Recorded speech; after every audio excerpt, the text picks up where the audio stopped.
Good morning. परवा आपण study करताना सुरुवातीचा पार्ट बघितला होता. त्याच्यामध्ये क्लासिफिकेशन डिटेलमध्ये बघितल्याप्रमाणे क्लासिफिकेशनवरून हे लक्षात आलं की ऑर्गॅनिक केमिस्ट्रीमध्ये कंपाऊंडचा नंबर जो आहे तो थोडासा वास्ट आहे. हा सगळा नंबर जो आहे तो आपण फक्त स्ट्रक्चरवरती बेस करून क्लासिफिकेशन केलं आणि त्याच्याकडे स्पेशल कुठला एखादा ग्रुप असेल तर त्याच्यावरूनही क्लासिफिकेशन केलं. मग आता क्लासिफिकेशन म्हणजे सगळं का केमिस्ट्रीमधला स्टडी करता नाही, फक्त आता लावून आपण फक्त क्लासिफिकेशन बघितलं, म्हणजे कंपाऊंड जे आहे ते थोडंसं क्रायटेरिया लावून आपण सेपरेट केले. आता सगळ्यात महत्त्वाचा पॉईंट हा आहे की जर बऱ्याचशा कंपाऊंडकडे सेम फंक्शनल ग्रुप येत असेल तर आपण त्याला काय बोलतो, सेम फॅमिलियर बोलतो किंवा होमोलोगस सेरीज बोलतो किंवा होमोलोगी बोलतो. मग आता असं जर असेल तर एखाद्या कंपाऊंडकडे एखादा फंक्शनल ग्रुप कॉमन जर यायला लागला तर आता त्याला सगळ्यात महत्त्वाचं म्हणजे नेम पाहिजे. म्हणजेच naming of the organic compound are called as nomenclature system for the organic compound. Name जे दिलं जातं ना त्या प्रोसेसलाच काय बोललं जातं म्हणून नोमेनक्लेचर. हा जो पॉईंट आहे तो अतिशय महत्त्वाचा आहे. केमिस्ट्रीमधला बेस किंवा केमिस्ट्रीमधला मेन पॉईंट जो आहे तो हा आहे, कारण आपल्याकडे ऑर्गॅनिक कंपाऊंड, ऑर्गॅनिक इनऑर्गॅनिक तीन सगळ्या टाईपचे कंपाऊंड्स आहेत. आता हे सगळे कंपाऊंड ज्यावेळेला आपण एकत्र करणार त्याला पहिलं सगळ्यात समोर येणार की आपल्याला त्या प्रत्येकाचं नेम माहीत असणं गरजेचं आहे. मग आता नेम देताना आपण बऱ्याच काय कन्सेप्ट आहेत त्या सगळ्यांना आता डिटेलमध्ये सांगणार आहे. थोडंसं व्यवस्थित ऐकायचं आणि याच्यावरती राहील सगळी केमिस्ट्री जी आहे, कारण नेम आल्याशिवाय आपल्याला बाकीचं काय येणार नाही, कारण नेमवरनं बरंच काय काय सांगणार आहे आपण बघा. कारण एका फॅमिलीचे मेंबर असतात तर त्या सगळ्यांचे जे काही नेम आहेत त्या नेममधले एंडिंग वगैरे सेम पाहिजे. आता काय काय असणार ते बघायचंच आहे, म्हणजे हे सगळ्यात महत्त्वाचा पॉईंट आहे. याच्यात सरळ काय केलं बघा, जेवढे काही ऑर्गॅनिक कंपाऊंड्स मिळाले त्या सगळ्यांना एकत्र कलेक्ट करून त्यांना नोमेनक्लेचर सिस्टम स्टार्ट केली. ज्याला पहिल्यांदा नोमेनक्लेचर हा फॅक्टर समोर आला त्याला कंपाऊंड जे आहे त्या कंपाऊंडकडे एक्झॅक्ट फंक्शनल ग्रुप काय आहे किंवा त्याचं स्ट्रक्चर ॲलिफॅटिक आहे का ॲरोमॅटिक आहे, ॲलिसायक्लिक आहे, हेट्रोसायक्लिक आहे, होमोसायक्लिक आहे का ॲरोमॅटिक आहे, हे सगळंच्या सगळं एकत्र कलेक्ट केलं आणि त्याच्यानुसार सेपरेशन केलं. आणि ज्यावेळेला त्यांनी नेम द्यायला स्टार्ट केले ना त्यावेळेला पहिल्यांदा समोर हा प्रश्न पडला की ऑर्गॅनिक कंपाऊंडला नेम कसं द्यायचं. तर त्याच्यात पहिली सिस्टीम त्यांनी काय केली तर एक सिम्पल सिस्टीम तयार केली ज्याच्या अंडर नेम असं कन्सिडर केलं. त्या सिस्टीमचं नेम आहे कॉमन नेम और it is also called as trivial name. Common name बोलतात तर त्यालाच काय बोललं जातं, trivial name. This name based on history of the compound. हे जे नेम आहे कशावरती बेस ठेवलं तर त्यांनी सरळ कारण आता कसं असते बघा. आधी एक एक्झाम्पल सांगते आणि मग हे सांगायला चालू करते म्हणजे नेमकं याच्यात काय केलं आहे. समजा की आपली संख्या किंवा ह्युमन बिंगचा नंबर जर बघितला तर तोही व्हास्ट आहे बरोबर. आणि आपल्याला जर नेम नसते पूर्ण सगळ्यांचं राहू देत, फक्त आपल्या फॅमिलीचा जरी विचार केला तर तुमच्या लक्षात हे येईल की समजा फॅमिलीमध्ये टोटल 6 मेंबर आहेत तर त्या 6 मेंबरला समजा नेम नसते तर एका सेकंदासाठी तुम्ही विचार करू शकताय तर त्या प्रत्येकाला नेम हा प्रकारच नाही. तुम्ही काय बोलणार किंवा त्याला जर बोलवायचं असेल किंवा त्याच्याशी कुठल्याही प्रकारचं कम्युनिकेशन करायचं असेल तर त्याच्यासाठी आपण काय करणार बरोबर ना. दुसरं सगळ्यात महत्त्वाचं आपल्याकडे बाकीचे नॉन लिव्हिंग ऑब्जेक्ट पण आहेत. समजा एखाद्या दुकानात गेले किंवा एखाद्या किराणा मालाचं दुकान तिथं गेलं आहे आणि तिथे तुम्हाला एखादी स्पेसिफिक वस्तू मागायची आहे तर त्याचा नेम घ्यायला पाहिजे बरोबर ना. म्हणजे आपल्याला लिव्हिंग नॉन लिव्हिंग सगळ्यांच्यासाठी नोमेनक्लेचर सिस्टीम आहे. मग मला सांगा केमिस्ट्रीमध्ये एवढी कंपाऊंड्स आहेत म्हणजे त्यांनाही नेम असणार. मग आता जर ते नेम द्यायचं असेल तर नेमकं कशावरती बेस ठेवायचं, कारण सगळ्यात महत्त्वाचं काय तुमचे नॉन लिव्हिंग ऑब्जेक्ट जे आहेत ते बरोबर बऱ्यापैकी लिमिटेड आहेत. तुम्ही त्यांना सगळ्यांना नोमेनक्लेचर सिस्टम दिलेली आहे. एखाद्या दुकानात गेला तांदूळ पाहिजे तांदूळ मागणार, देणार तांदूळच देणार. समजा गहू पाहिजे ज्वारी पाहिजे जे काय पाहिजे असेल ते तुम्ही मागणार आणि त्याची जर एकत्र लिस्ट केला तर त्याला लिमिटेशन्स आहेत. कारण जेवढे फूड म्हणून आपण जे घेतोय त्या सगळ्यांचे एकत्र रेकॉर्ड केला तर ते सगळ्याच्या सगळ्या इन्फॉर्मेशन तुम्हाला एकत्र करून मिळतील. म्हणजे त्यांना नेम जे आहेत ते अगदी कमीत कमी आहे. एखादी नवीन व्हरायटी आली तर त्याला नेम वेगळा असेल पण ते एखाद्या फॅमिलियर पार्टीमध्ये असू शकते. दुसरं सगळ्यात महत्त्वाचं आपली फॅमिली विचारात घेतला, कारण फॅमिलीचं पण एक्झाम्पल दिलं होतं. आपली फॅमिली विचारात घेतलं तर आपल्या फॅमिलीमध्ये समजा 6 मेंबर आहेत तर 6च्या 6 मेंबरला नेम असतं. मग आता हे जे नेम्स आहेत ह्या नेमवरून राहून थोडक्यात काय तर त्या ऑर्गॅनिझमची किंवा त्या एखाद्या मॅटरची किंवा त्या एखाद्या नॉन लिव्हिंग ऑब्जेक्टची ओळख जी आहे ना ती त्याच्यावरून असते. म्हणजे आयडेंटिफिकेशन जे आहे ना ते त्याच्यावरून असतं. मग आता जर आपल्याला तसं करायचं असेल आणि कंपाऊंड डिटेलमध्ये स्टडी करायची असेल तर पहिल्यांदा त्याचं नेम माहीत असणं गरजेचं आहे. म्हणजे एखाद्या फॅमिलीचं सेपरेटली आपल्याला स्टडी करायचं आहे, एखाद्या फॅमिलीवरती रिसर्च करायचं आहे तर त्या फॅमिलीची ओन इन्फॉर्मेशन पाहिजे. ती इन्फॉर्मेशन जर आपल्याला हवी असेल तर कंपल्सरी नेम पाहिजे. कारण नेम असेल तर आपण करू शकतो. कारण असं काय होणार नाही आपण प्रॅक्टिकलमध्ये त्यावेळेला असतो किंवा प्रॅक्टिकली समजा आपल्याला 3 पेपर घ्यायला सांगितले तर आपण त्याला त्यांचा नेम ठेवून ठेवा. दुसरं काय करतोय beaker A, beaker B, beaker C. Okay. मॅथ्समध्ये पण बरंच काय त्याच्या XY ABCD काय असेल ते करतो.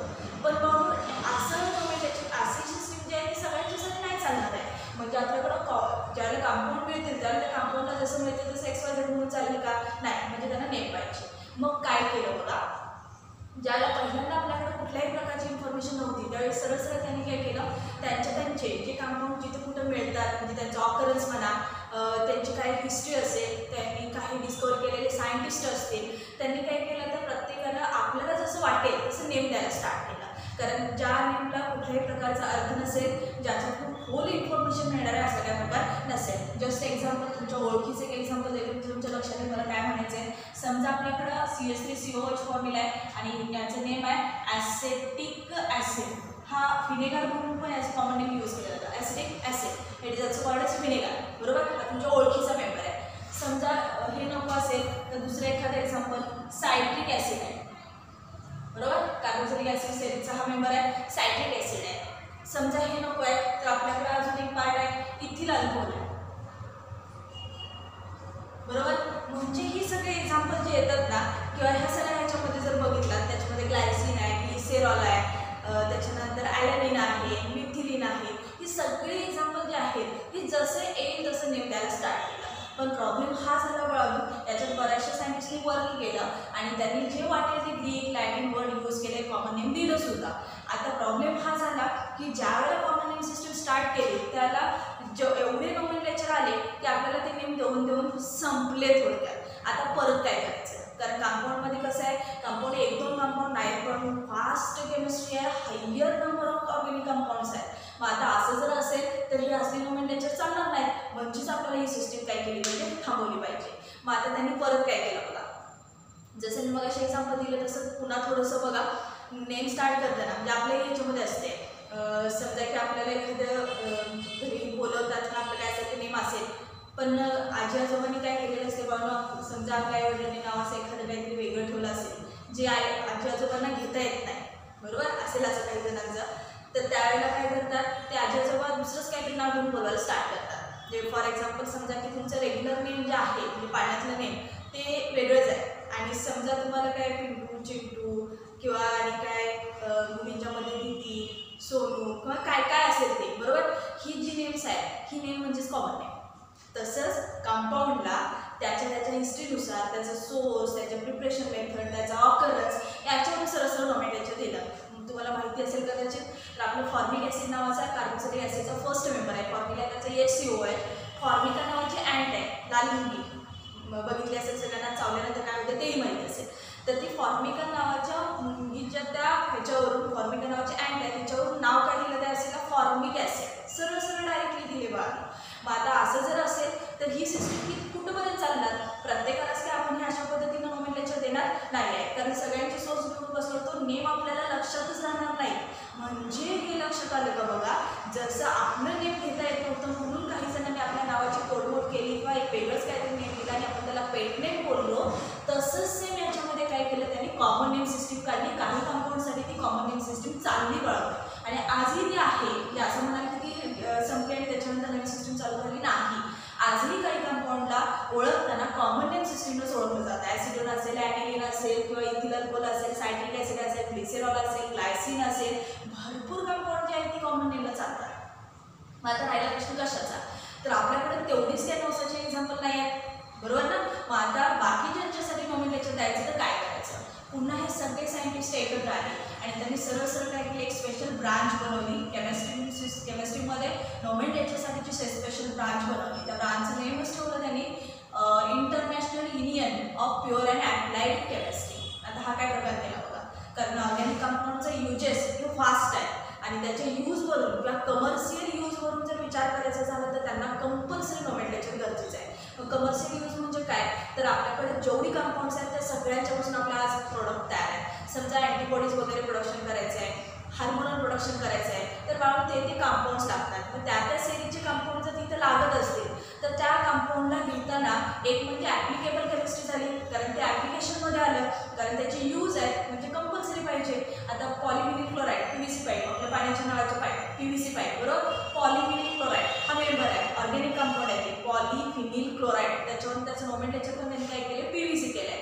मग आता हे जर कंपाऊंड असेल तर ॲप्लिकेबल आहे ना, कारण त्याच्याशिवाय आपल्याकडे दुसरा पर्यायच नाही. कारण आज जर सगळीकडे बघितलं तर त्या PVCच्या पाईपनेच जे काय असेल ते पाईपलाईन टाकली जाते. मग तसं असेल तर त्यांच्यासाठी कंपल्सरी नोमेनक्लेचर पाहिजे, म्हणून तुमचं XYZ किंवा एखादं काहीतरी वेगळं नेम चालणार नाही. दुसरं सगळ्यात महत्त्वाचं युनियन म्हणजे इंटरनॅशनल युनियन, म्हणजे अशा पद्धतीचं नोमेनक्लेचर पाहिजे की युनिव्हर्सल स्टँडर्ड पाहिजे, कारण ते टोटल वर्ल्डला ॲक्सेप्ट केलेलं असलं पाहिजे. नाहीतर असं व्हायचं इंडियामध्ये आपण त्याचं नेम घेऊ आणि समजा आपण अमेरिकेत गेलो आणि त्या टाईपचं कंपाऊंड आपल्याला पाहिजे आणि त्याला आपल्याला एखाद्या रिसर्चसाठी किंवा आपल्याला स्टडीसाठी ते कंपाऊंड अवेलेबल करायचं आहे आणि त्यावेळेस आपण इथलं नेम सांगायला गेलो आणि तिथं समजा त्यांना कळलंच नाही तर तसंही चालणार नाही. म्हणजे नेम असं असलं पाहिजे की टोटल इंटरनॅशनल लेवलला ते नेम आलं पाहिजे, म्हणजे स्टँडर्ड नेम असलं पाहिजे, टोटल ऑल ओव्हर वर्ल्डमध्ये ॲक्सेप्ट केलेलं असलं पाहिजे. मग असं जर असेल तर त्यांनी ती स्पेशल ब्रांच बनवली आणि त्या ब्रांचला सरळ काय म्हटलं जातं IUPAC नोमेनक्लेचर, म्हणजे international union of pure and applied chemistry. आता यांनी काय केलं बघा, या सिस्टीममध्ये बरेच सायंटिस्ट इन्व्हॉल्व आहेत. त्या सगळ्यांनी एकत्र येऊन काय केलं, सगळी जवळ असलेली इन्फॉर्मेशन कलेक्ट केली आणि त्यांनी काही रूल्स बनवले, ज्या रूल्सनं नोमेनक्लेचर स्टार्ट केलं. कारण कसं आहे, समजा आपल्याकडे एक 30-40 लाख कंपाऊंड आहे, जस्ट एक्झाम्पल 30-40 लाख कंपाऊंड आहे, एवढ्या सगळ्यांचे नेम तुम्ही सर बोलू शकता नाही. म्हणजे आता आपल्याकडे असं पाहिजे कंपाऊंड काय पण असू दे आपल्याला नेम देता आलं पाहिजे. यालाच बोलतात म्हणून ऑल ओव्हर वर्ल्डला ॲक्सेप्ट केलेलं नोमेनक्लेचर. आणि तसं जर असेल तर रूल्सशिवाय पर्याय नाही, काहीतरी रूल्स असायला पाहिजे, काहीतरी क्रायटेरिया असायला पाहिजे जेणेकरून आपण ही नोमेनक्लेचर सिस्टीम ॲप्लाय करू. मग त्याच्यामध्ये आता सरळ त्यांनी काय केलं, पहिल्यांदा हे सगळेचे सगळे नेम देताना सरळ 3 पार्टमध्ये टोटल ऑर्गॅनिक कंपाऊंड डिवाइड केले. पहिला पार्ट त्यांनी बनवला straight chain compound, straight chain compounds यांना सेपरेट केलं, त्यांच्यासाठी रूल्स सगळे सेपरेट केले. दुसरं बनवलं ब्रांच्ड चेन कंपाऊंड, मग याच्यामध्ये तुमचं सायक्लिक आणि ब्रांचेस सगळ्या असतात. आणि तिसरा एक पार्ट बनवला फंक्शनल ग्रुप कंपाऊंड्स, म्हणजे ज्यांच्यामध्ये फंक्शनल ग्रुप येतात ना त्यांची सिस्टीम सेपरेट बनवली. पहिलं बनवलं स्ट्रेट चेन कंपाऊंडसाठी, त्यांचे रूल्स थोडेसे वेगळे काढले.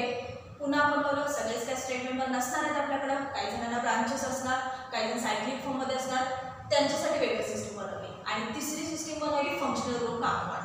मग फंक्शनल ग्रुपमध्ये अजून एक छोटासा पार्ट आहे म्हणून पॉलीफंक्शनल, आता शिकवताना ते लक्षात येईलच, कारण फंक्शनल ग्रुपमध्ये एकच फंक्शनल ग्रुप असणार आहे असं पण काय करणार नाही. एखाद्या कंपाऊंडमध्ये 2 फंक्शनल ग्रुप आहेत. फॉर एक्झाम्पल आपलं सांगायचं झालं तर आपलं प्रोटीनचं फॉर्मेशन जे आहे ना, म्हणजे आपले एन्झाईम्स, हार्मोन्स किंवा ह्याच्यासाठी जे प्रोटीन लागतं ना, त्या प्रोटीनमध्ये अॅमिनो ॲसिड सिक्वेन्स आहे. अॅमिनो ॲसिड म्हणजे त्याच्याकडे अमाइन पण आहे, बाळवणे ॲसिड पण आहे, NH2 ग्रुप पण आहे आणि COH ग्रुप पण आहे. पाहिजे असेल तर जस्ट एक्झाम्पल म्हणून बघू शकताय. पॉली म्हणजे काय असणार आहे तर 2-2, 3-3 फंक्शनल ग्रुप असणार आहे. त्या एक्झाम्पलमध्ये हे असं स्ट्रक्चर येते, याला बोलतात अल्फा ॲमिनो ॲसिड, नावातच त्याचे आहे. एक बाजूला NH2 एक बाजूला COH आहे, 2 फंक्शनल ग्रुप आले.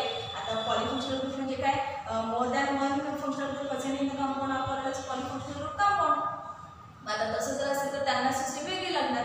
म्हणजे सरळ काय केलं त्यांनी 3 पार्टमध्ये डिवाइड केलं आणि फंक्शनल ग्रुपच्याच फॅमिलीच्या अंडर पॉलीफंक्शनलचे रूल्स सांगायला स्टार्ट केले. आता या सगळ्या सिस्टीममध्ये सगळ्यात महत्त्वाचं हे की हे जे काय आहे याच्यात काय केलं नेमकं, तर जसं मी मगापासून सांगायला लागले अतिशय महत्त्वाचं काय, आता थोडक्यात लक्षात आलं असेल, आपल्याकडे एवढी कंपाऊंड आहेत ज्यांना कॉमन नेम सिस्टीम द्यायला स्टार्ट केलं, पण प्रॉब्लेम हा आला की नेम कदाचित देऊन संपतील, कारण संख्या जी आहे ती खूप मोठी संख्या आहे. पुन्हा आपण काय केलं, IUPACची ब्रांच घेतली, त्याच्या अंडर रूल्स द्यायला स्टार्ट केले. रूल्स देताना पण पहिला क्रायटेरिया काय केला त्यांनी, सरळ कंपाऊंड 3 पार्टमध्ये डिवाइड केले. स्ट्रेट चेन मेंबर सगळे एक साईडला केले, ब्रांच लेवल एक साईडला केले, फंक्शनल ग्रुपवाले एक साईडला केले. तिघांच्यासाठी थोडे चेंज करून सगळेच्या सगळे रूल आपल्याला चॅप्टरमध्ये एक्सप्लेन केले आणि डिटेलमध्ये व्यवस्थित घेणार आहे. सगळंच्या सगळं डिटेलमध्ये तुम्हालाही आलं पाहिजे बाळांनो. आणि अतिशय महत्त्वाचा पॉईंट आहे, अगदी मनापासून सांगते, जरासं थोडंसं व्यवस्थित परफेक्ट करा, कारण यांच्याशिवाय केमिस्ट्रीमधलं काहीही येणार नाही. बाकीचा पाठ भले तुम्ही रट्टा मारून पाठ करू शकताय, पण हे समजल्याशिवाय नेमच येणार नाही. आणि जर नेम कोणाचं नाही लिहिता आलं किंवा नोमेनक्लेचर सिस्टीमच काही कळाली नाही तर केमिस्ट्रीमधला अख्खा एक सेक्शन जो आहे तो काहीही समजणार नाही. कारण त्या सेक्शनला पूर्ण सगळे फंक्शनल ग्रुप स्टडी आहेत, रिॲक्शन वगैरे आहेत. रिॲक्शनमध्ये नेम माहिती असलं तरच रिॲक्शन सांगणार ना. म्हणजे म्हणताना सांगणार मी म्हटलं ethanol react with sodium hydroxide, ethanol म्हणजे काय माहीतच नाही तर तुम्ही स्ट्रक्चर कशाचं ड्रॉ करणार. आणि ह्या नोमेनक्लेचर सिस्टीममध्ये असं आहे, स्ट्रक्चरवरून नेम पण येणार, नेम दिलं तरी स्ट्रक्चर ड्रॉइंग पण येणार, दोन्ही प्रकारे स्टडी दिलेला आहे आणि अगदी व्यवस्थित सगळं डिटेलमध्ये दिलेलं आहे. फक्त एक पॉईंट घेणार आहे, याच्यावरचा होमवर्क जो आहे तो रेग्युलरली कंप्लीट करायचा. आता काय केलं बघा, जसं आपल्याकडे असेल बघा, चला जे काय असेल ते जन्मला वाट की काय असते, 12 दिवशी बारसं असते, बरोबर. बारशा दिवशी काय असते, जे काय असेल ते पाळणा म्हणणे, म्हणजे थोडक्यात त्यांचं जे काय असेल ते पाळणा म्हटलं की मग नेम ठेवतात. नेम ठेवताना मग ते काहीतरी एक स्टँडर्ड नेम असते, मग पेट नेम पण ठेवलेली असतात. मग ज्याला जे असेल ते असेल ते पण आपल्या रजिस्टरला पाहून एकच नेम असते, जे युनिव्हर्सली ॲक्सेप्टेड नेम असं मी म्हणते. असं म्हणायला पण हरकत नाही, कारण बाहेर जरी जाणार असाल, कुठल्या बाहेरच्या देशात जरी जाणार असणार तर तेच नेम राहणार. तुमचा पासपोर्टवरती पण तेच नेम राहणार, तुमचं कसलं लायसन असेल किंवा काही असेल, डॉक्युमेंट टाईप काही असेल त्याच्यावरती एकच नेम असते. ओके. तुम्हाला भले 4 नावानं बाकीचे बोलवत असतील, कॉलेजमध्ये वेगळं बोलवतात, घरात आजी वेगळं बोल हाक मारते, मम्मी वेगळीच हाक मारते, ती नावं सगळीच्या सगळी कॉमन नेम झाली. आता फक्त काय चाललं आपलं, जे पाळण्यात ठेवून, जे काय पाळणा म्हणून जे ठेवलेलं नेम आहे ते म्हणजे तुमचं IPSC नोमेनक्लेचर. तसंच सेम यांच्यासाठी पण केलं, जे काही कंपोनंट कलेक्ट केले, सोर्स, हिस्ट्री, प्रिपरेशन मेथड आणि काय हे काय असेल ते गोळा केलं, कंपोनंट सिस्टीम संपवली. पुन्हा IPSCला आलो. IPSCला आल्यानंतर जसं आपल्याला पाळण्यात घालून जसं पाळणा म्हणून एक नेम ठेवलं जातं ना, तसं आता सगळेच्या सगळे रूल सांगून एकमेव एक नोमेनक्लेचर असेल त्या कंपाऊंडसाठी, जे नोमेनक्लेचर युनिव्हर्सली ॲक्सेप्टेड असेल. म्हणजे असं नाही आहे की चला आपल्या महाराष्ट्रात कोल्हापूरमध्ये सगळं नेम माहिती आहे, काय कुठेही काय होणार नाही, असं चुकूनही कधी होणार नाही. तुम्ही कुठेही जावा, नेटवरती किंवा तुम्ही मोबाईलवरती ते नेम टाका, ॲटोमॅटिकली तुम्हाला स्ट्रक्चर पाहिजे असेल तर तुम्ही स्टडी तो करताना तोही फॅक्टर करू शकताय. असंच एखाद्या कंपाऊंडचं नेम टाकायचं, स्ट्रक्चर येते का नाही बघा, स्ट्रक्चर टाकायचं नेम येते का नाही बघा, पहिलं तुम्ही सॉल्व्ह करून बघा, बरोबर आहे का नाही चेक करा. आता याच्यामध्ये आता काय केलं बघा, रूल्स सांगायला स्टार्ट केले. त्या रूल्समध्ये सगळ्यात महत्त्वाचं म्हणजे स्ट्रक्चर कंपाऊंड जे आहेत त्यांच्यासाठी पहिली सिस्टीम त्यांनी अप्लाय केली. त्यातले आता पहिला पार्ट आपण स्टडी करणार आहे, IUPAC नेम फॉर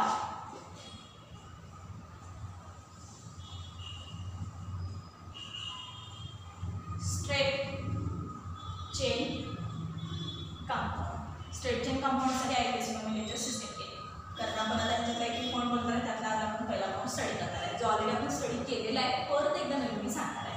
आता याच्यानंतर नोमेनक्लेचर स्टार्ट करताना यात सगळेच्या सगळे म्हणून अल्केन डेरिव्हेटिव्ह येतात. पहिल्यांदा काय केलं त्यांनी, अल्केनसाठी नोमेनक्लेचर सिस्टीम दिली. कारण ज्याला कंपाऊंडची डिस्कवरी झाली ना, त्याला होमोलोगस सिरीजनं पहिला अल्केन सिरीज जनरेट केली आपण, आणि त्याच्यानुसार जास्तीत जास्त कंपाऊंड जे आहेत ते स्टडीसाठी यायला स्टार्ट झाले. स्ट्रेचिंगमध्ये शक्यतो आपण काय करणार आहे तर अल्केन सिरीज स्टडी करणार आहे, आणि मग फंक्शनल ग्रुप ॲड झाल्यानंतर मग या पॉईंटला आपण फंक्शनल ग्रुपमध्ये घेऊ शकतो.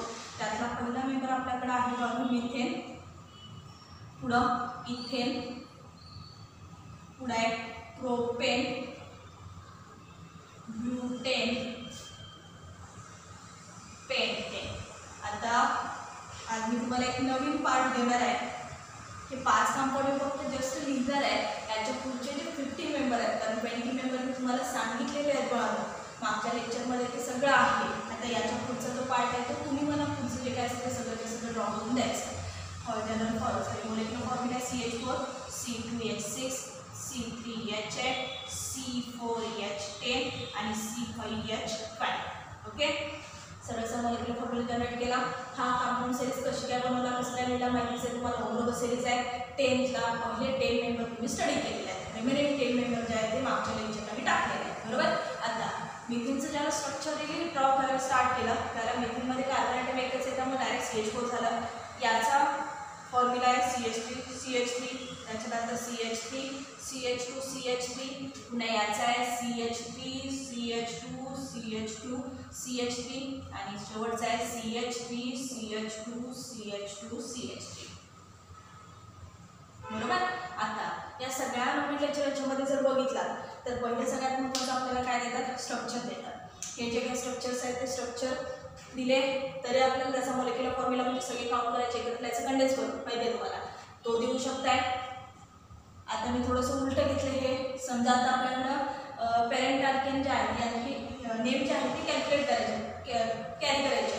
पण आता तसं जर असं तर पहिल्यांदा आपल्याला ती 20 मेंबरची सिरीज कंपल्सरी परफेक्ट पाहिजे. स्ट्रेटचिंगमध्ये फक्त ते 20 मेंबर स्टडी करायचे म्हणून त्या व्यतिरिक्त काही नाही. त्या 20 मेंबर जे आहेत ते पार्ट म्हटलं तरी चालेल. मी तेव्हाही तुम्हाला सांगितलं होतं मिथेन टू डिकेन हे कंपल्सरी झोपेतनं जरी उठवलं तरी नेम आणि मोलेक्युलर फॉर्म्युला आला पाहिजे. आज मी त्यांचा डिटेलमध्ये स्ट्रक्चरल फॉर्म्युला ड्रॉ केला आहे विथ स्टेट चेन काम. स्टेट चेन जे काय असेल ते रिप्रेझेंट केलेली आहे. असे तुम्ही सगळेचे सगळे कंपाऊंड त्यात तुमच्या आता लक्षात आलं असेल एंडिंग ग्रुप जे आहे ते काय राहतात CH3 मध्ये सगळे काय येतात CH2 ग्रुप बरोबर. असं प्रॉब्लेम तुम्ही C20 म्हणजे आयट्रोसेन पर्यंतचे सगळे डेरिव्हेटिव्ह आहेत ते सगळेचे सगळे तयार करायचे. तो आजचा होमवर्क असेल. ते सगळे तयार करा. 1-2-3 वेळा ते फक्त लिहून काढा. त्याच्यात ही पहिली नॉमिनेटची सिस्टीम संपते. कारण नेमकं काय त्यांना म्हणायचं होतं लक्षात बघा. ते स्टेटचे आहे 1 2 3 4 4 कार्बन आयटम पेरेंट कोण झाला ब्युटेन. 5 कार्बन आयटम पेरेंट कोण झाला पेंटेन. म्हणजे ह्या कार्बन आयटमच्या नंबरवरून त्या पेरेंटचे नेम आपल्याला आले पाहिजे. ज्यावेळेला तुम्हाला हे 20 मेंबर एकदम परफेक्ट होतील ना त्याच्यात आता दुसरा रूल काय ना ब्रांच चेन कंपाऊंड म्हणजे स्टेट चेन असताना त्याला ब्रांचेस असतात. नॉमिनेशनमध्ये तिथून पुढे रूल स्टार्ट होतात. पहिल्या सिस्टीमसाठी स्पेशल रूल असं काही नाही पण त्यांनी 20चे 20 मेंबर दिले. पुस्तकं सगळ्यांनी घेतली असते तर पुस्तकामध्ये पूर्ण टोटल सगळा चार्ट दिलेला आहे. सगळ्याचा सगळा चार्ट मला परफेक्ट पाहिजे. मी देताना एक्झाम्पल कुठलंही एक्झाम्पल दिलं समजा आता तुम्हाला स्टडी सर्टिफिकेट आहे हे तुम्ही सगळं लिहायचंच आहे आणि होमवर्क म्हणून मी 10 एक्झाम्पल देणार आहे. 10च्या 10 एक्झाम्पलचं नॉमिनेशन मला पाहिजे आणि ते नेमकं कशावरती डिपेंड असणार आहे. फक्त हे जे काय असेल ते स्टेट चेन मेंबर आहे. कंटिन्युअस चेन आहे. फक्त सिलेक्ट करायचे आणि नंबर द्यायचे. कार्बन आयटमच्या नंबरवर डायरेक्ट पेरेंट करतोय आणि पेरेंट कुठे आयडेंटिफाय करायचं असते बरोबर हा इथं आयडेंटिफाय करायचं असते. ह्या कार्बनवरती पेरेंट्स नॉमिनेशन डिपेंड असते. C1 म्हणजे मिथेन 1 कार्बन आयटम C2 म्हणजे इथेन हे सांगायचं आहे मला त्यातनं लक्षात आलं का. त्यामुळं तुमच्याकडे एक्झाम्पल विचारता राहायचं कुठलेही एक्झाम्पल असेल त्याचं नेम तुम्हाला देता आलं पाहिजे. हे झालं स्टेट चेन कंपाऊंडसाठीचं नॉमिनेशन. हा पुढचा 20 पर्यंतचा चार्ट परफेक्ट करायचाच आहे. तो आता इथे मी सांगितलं होमवर्क आणि एक्झाम्पल जे आहे ते मी होमवर्कला पुन्हा तुम्हाला व्हॉट्सअपवर टाकेल. ते सगळ्याचे सगळं जे असेल ते सॉल्व करा आणि सगळं वही व्यवस्थित एकाकडे मी सॉल्व असलेलं पाहिजे मला. कारण एक्झाम्पल जे आहे ते मी 3-4 एक्झाम्पल घेणार नाही आहे. हा पार्ट नॉमिनेशनचा पार्ट संपेपर आहे. किमान 100 एक्झाम्पल होतील तेवढ्या सगळ्यांचं नॉमिनेशन तुम्हाला सगळ्यांना येईल अशा पद्धतीने घेणार आहे. त्यातला आता हा एक पार्ट झाला 20 कंपाऊंड जे आहे ते तिथं स्टडी झाले. त्यातले जे काही एक्झाम्पल असतात ते सगळे एक्झाम्पल मी देणार आहे. याच्या पुढचा चार्ट करणार ना कारण परवा घेतलेला मी त्यामुळे हा पूर्ण सगळा चार्ट तुम्हाला परफेक्ट पाहिजे. समजलं. आता उद्या आपण स्टडी करणार आहे ब्रांच चेन कंपाऊंड. त्यांच्यासाठीचं नॉमिनेशन त्याच्यासाठी जे काय असतील ते रूल्स. त्याच्यात रूल वगैरे काय प्रकार नाही. डायरेक्ट नेम जे आहे ते परफेक्ट करा विथ स्ट्रक्चरल फॉर्म्युला. स्ट्रक्चर पण काय स्ट्रेट चेन आहे. एकाकडे लिहायची जेवढे कार्बन आहे तेवढेच कार्बन ड्रॉ करायचे. गाज काढून ठेवायचे नाही पुढचे. कारण C4 म्हटलं की C4च फक्त एंडिंग ग्रुप जे आहे ते CH3 मिडल पार्ट CH. समजलं.